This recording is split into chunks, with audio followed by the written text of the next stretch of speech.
So I've been using the term whole numbers really more like it was integers because I thought that that might be a term that was more familiar to you.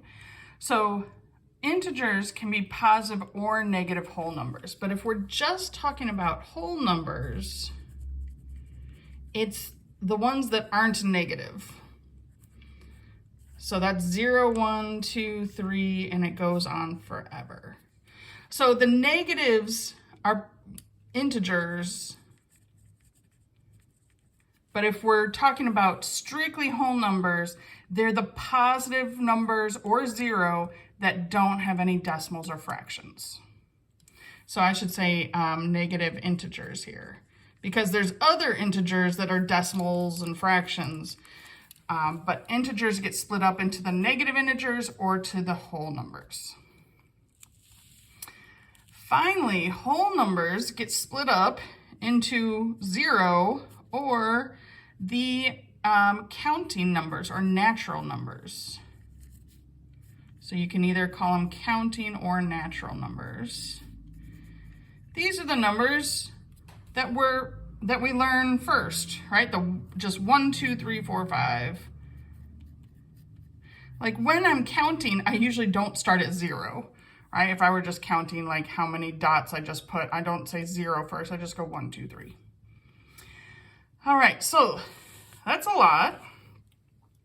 But what we're really saying is that there's lots of kinds of numbers we use. And really, we're sort of going from all the numbers, everything is a real number, down to like the numbers we actually use the most. Right? But there's other numbers along the way. Certainly negatives are something we're familiar with.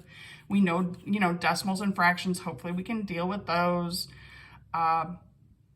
So we're gonna practice with these. Hopefully they get okay, but let me know if you got questions. Let's do something a bit easier though, which is comparing types of numbers. So to compare numbers, we have these, looks like 7 symbols. So let's make sure we're all familiar with this. This symbol is the less than symbol. And if you put a line under it, that means less than or equal to. So it's just a way to compare that the first number is less than the second.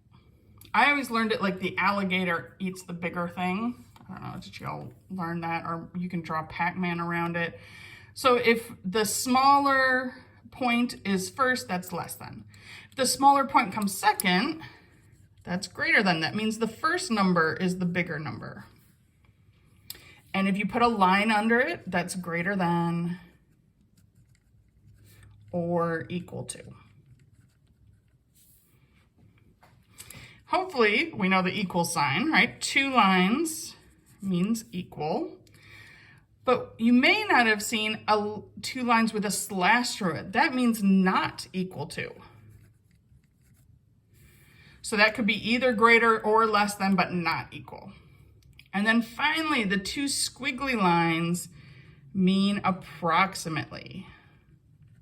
So I used those above when we were doing the decimals. I used squiggly lines to say, well, this is a decimal approximation from a calculator. It's not exactly equal. Okay, so let's see if we can use these. First one says -4 and 5. Negatives can be tricky because negatives are always less than a positive. So that should be a less than. Fractions, also tricky, but we can still use this idea that a negative is always less than a positive. So the point should go to the smaller number. So this says 2/5 is greater than -7/5. Ooh, let's practice with our fractions here. 1/2 times 1/2. Remember to multiply fractions, you just multiply across the top, across the bottom. So that'd be 1/4. But to add fractions, we check to see if there's a common denominator and then add the top. So this would be 2/2. 2/2 is just 1, which is much bigger than 1/4.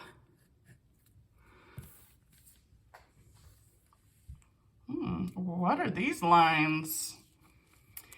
These are absolute value. And so what absolute value does, just right over here. So those vertical lines mean absolute value.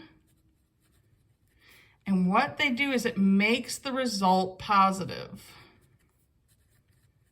So if it starts out positive, it stays that way. But if it's a negative number like we have here, the absolute value of -4 is just +4.